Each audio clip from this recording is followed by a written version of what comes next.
Sí, gracias, señor presidente. Buenos días a todos, a todas. Bienvenida, señora consejera. También darle la bienvenida a todo el equipo que le acompaña y quiero comenzar deseándole toda una serie de aciertos. Yo en esto de la gestión pública nunca hablo de suerte porque no creo que funcione como en casi nada en la vida. Creo que solo funciona el trabajo y los aciertos y un buen equipo.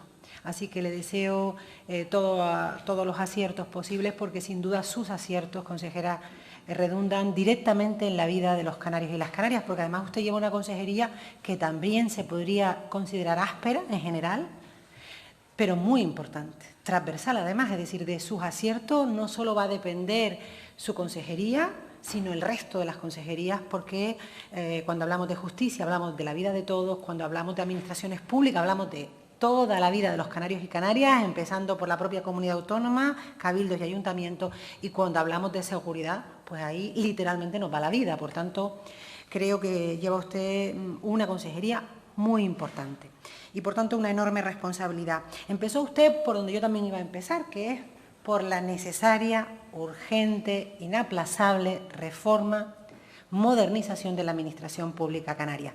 Es cierto que no depende solo de nosotros. Y es curioso que aunque todos los políticos, de todos los colores y de todas las dimensiones, reconozcamos que es un grito de la población, de los empresarios, de la sociedad civil, de todo el mundo, la necesaria modernización de la Administración para que sea la Administración del siglo XXI, la que necesitamos, sin embargo, no está en las agendas. Y mucho del trabajo que le vamos a reclamar desde Nueva Canarias, no a este gobierno, ya lo llevábamos en nuestros compromisos electorales en mayo, es decir, Nueva Canarias lleva en su programa electoral un capítulo dedicado a la necesaria e inaplazable reforma de la Administración Pública Canaria.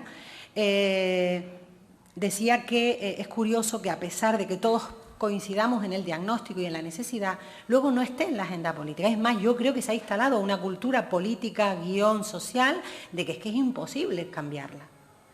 Y sabemos que no es verdad, que muchos de los problemas que tenemos son de ámbito normativo, de ámbito estatal. Así que yo también hago un ruego, y aquí aprovecho que arrancamos, aunque hablaremos largo y tendido de este asunto, para decirle a todos aquellos grupos políticos que tienen representación en Madrid que esto hay que colocarlo en la agenda estatal, porque hay leyes orgánicas que nos van a condicionar. Para provocar lo que a mí me gusta decir, que no solo es una modernización y una transformación, yo interpreto por mi experiencia y lo personalizo porque lo he vivido en mi piel y lo he sufrido, que es una auténtica revolución lo que necesitamos. Esta Administración no nos da respuesta y no sirve para las demandas de la calle.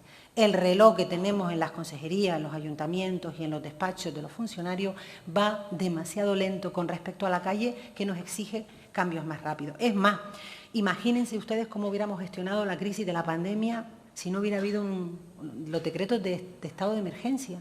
Hubiera sido imposible hacer lo que hicimos. Y fuimos capaces de resolver asuntos que tardábamos normalmente 6 meses en resolver en 15, 20, un mes, gracias a los decretos de estado de emergencia. Por tanto, no es un problema de falta de capacidad de los funcionarios, no es un problema, es un problema de normas, de cambios normativos. Y eso es tan sencillo como consenso político y cambios en el Congreso y en esta Cámara, en aquello que tengamos capacidad y competencia. Decía un psicólogo, o dice un psicólogo de trabajo, dice, las administraciones deben ser de utilidad social o no serán. Algunos sostenemos que el gran enemigo de lo público, del Estado y de los servicios públicos, no es algunas formaciones que quieren adelgazar lo público, que no creen en lo público y que consideran que lo privado funciona mejor.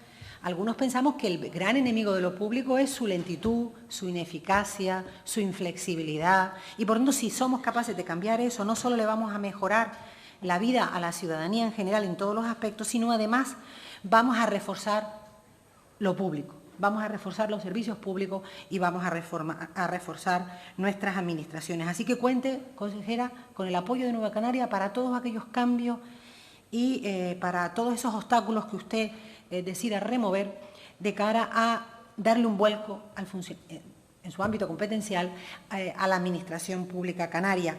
no voy a profundizar por dónde creo o creemos que deben ir los cambios porque no tengo tiempo. En el ámbito de la justicia yo creo que hay un compromiso también compartido y hay un reconocimiento de toda la ciudadanía y, por supuesto, de nuestro grupo, de que la Administración de Justicia juega un papel fundamental en nuestra sociedad. En un Estado de Derecho, el sistema judicial es un pilar esencial y, por tanto, debe tener el apoyo de este Parlamento y de toda la ciudadanía y desde el propio Gobierno, evidentemente, todos los esfuerzos y darle prioridad. Los propios responsables del sistema judicial y los propios operadores ya hablan de que la justicia canaria es francamente mejorable. Usted apuntaba algunas cuestiones muy importantes, el plan de infraestructuras judiciales, pero yo también le querría preguntar, el anterior consejero lo decía, que uno de los grandes problemas que tiene la justicia canaria es su alta tasa de litigiosidad. Algo pasa en Canarias que estamos a la cabeza.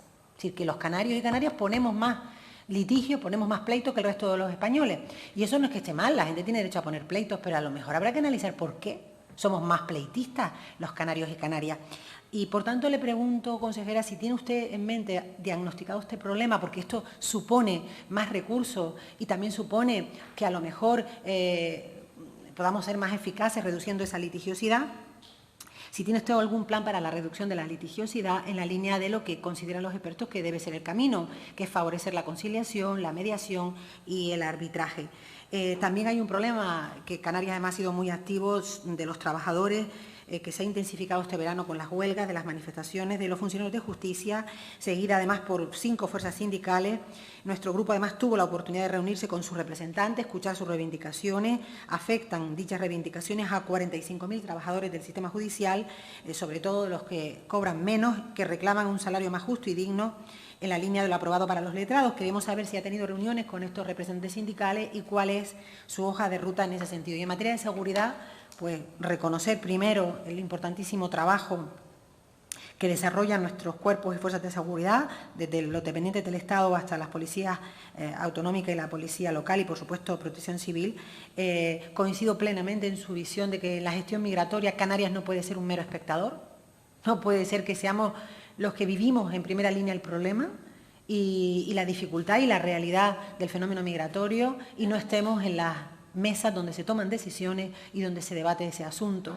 Es más, muchos también opinamos que Canarias tiene que tener una actitud mucho más proactiva en relación a nuestra relación con los países de donde vienen los emigrantes. Tenemos que ser previsores, tenemos que saber de manera anticipada cuándo va a haber una oleada de emigración para poder tener herramientas. Y eso, aunque ahora mismo lo hace el Estado, creo que Canarias puede y debe ser más proactivo y exigir al Estado que queremos estar en los espacios de decisión, de debate y también queremos estar en esos lugares donde se produce ese fenómeno migratorio para conocer esa realidad y para poder contribuir, incluso en materia de desarrollo y cooperación, a que ese fenómeno migratorio no se produzca de la manera alarmante y preocupante que se produce. Y también me suma la pregunta de por qué esa separación de seguridad y emergencia.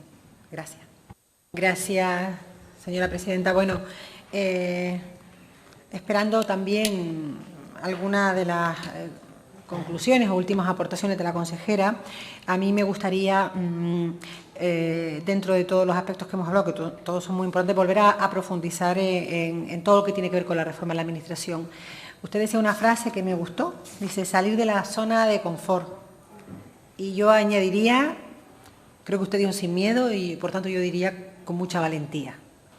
Creo que hay que tener mucha valentía para afrontar ese reto, porque requiere de un cambio y, en general, el ser humano, todos presentamos una resistencia al cambio, no porque no queramos, sino que el ser humano se queda, le gusta estar en su zona cómoda, la que conoce, la que controla, en la que se siente seguro, todos, incluidos nosotros.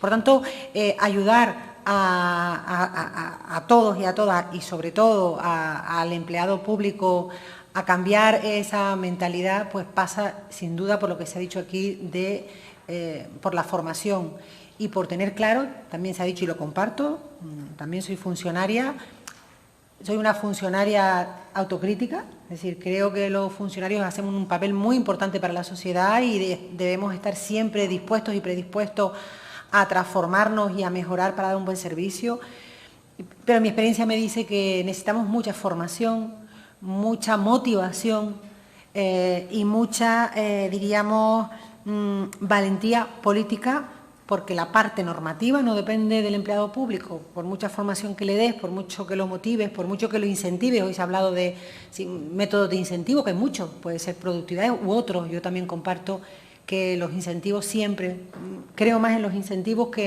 en otros métodos para motivar a cualquier empleado, en lo público y en lo privado. Pero sí que creo que lo primero que hay que hacer es remover los obstáculos normativos. Sin eso no vamos a poder avanzar y eso depende de la valentía política.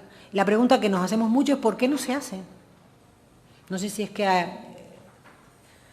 las grandes agendas políticas esto pasa a segundo plano. Hay leyes que llevan décadas. No hemos sabido, además, afrontar el problema que nos generó las leyes económicas provocadas por la crisis del 2009 en relación a la tasa de reposición. No hemos sabido afrontar un plan de jubilaciones verdadero, usted lo nombraba, me alegro de que esté en la agenda, un plan de jubilaciones que pasa además. He visto propuestas muy interesantes de los propios sindicatos en relación, por ejemplo, a por qué no esos planes de jubilaciones escalonadas, es decir, que la gente no se jubile de un tirón, sino que pueda recortar su jornada laboral, que sé que cuenta con muchísima, diríamos, predisposición por parte de los funcionarios. ¿Por qué no jubilarme al 50%, al 70% y el tiempo que sigo en la Administración, pasar ese legado a los futuros funcionarios o empleados públicos? La Administración canaria toda está llena de altísimos funcionarios con una cualificación y una experiencia que no lo da ninguna universidad del mundo ni ningún máster. Eso solo se aprende en aplicación diaria y cotidiana y en las casuísticas que te ofrece la propia vida de la Administración. Es decir, buscar soluciones a los problemas cotidianamente en la Administración te va a dar un aprendizaje que no te lo da ninguna ley ni ningún máster. Y luego hay un elemento que a mí me parece muy importante, totalmente de acuerdo, hay que apostar por el personal, hay que motivarlo, hay que prepararlo, hay que formarlo, hay que incentivarlo. La gente, si queremos que rinda mucho, hay que pagarle bien. Yo además sostengo que es rentable, es eficiente pagarle bien al funcionario. ¿Cuántos millones nos ahorramos si las cosas las hacemos bien en la Administración? ¿Cuántas indemnizaciones millonarias nos hubiéramos ahorrado si no hubiera fallado nada de los procedimientos administrativos? Por tanto, es rentable pagar bien al funcionario público desde todos los puntos de vista para obtener mejores resultados. Y había una cuestión que yo me había anotado aquí, a ver, humanizar la Administración. Antes se decía, ¿no? Humanizarla en todos los sentidos. Detrás de cada papel hay una vida, una ayuda social, un joven que necesita una ayuda para la vivienda, un proyecto de vida, un empresario que va a poner su pequeño negocio, un pequeño autónomo que quiere impulsar una actividad económica. Eso significa que tenemos que humanizar a la Administración. Todos tenemos que ser conscientes que no son papeles, que son vidas lo que hay detrás.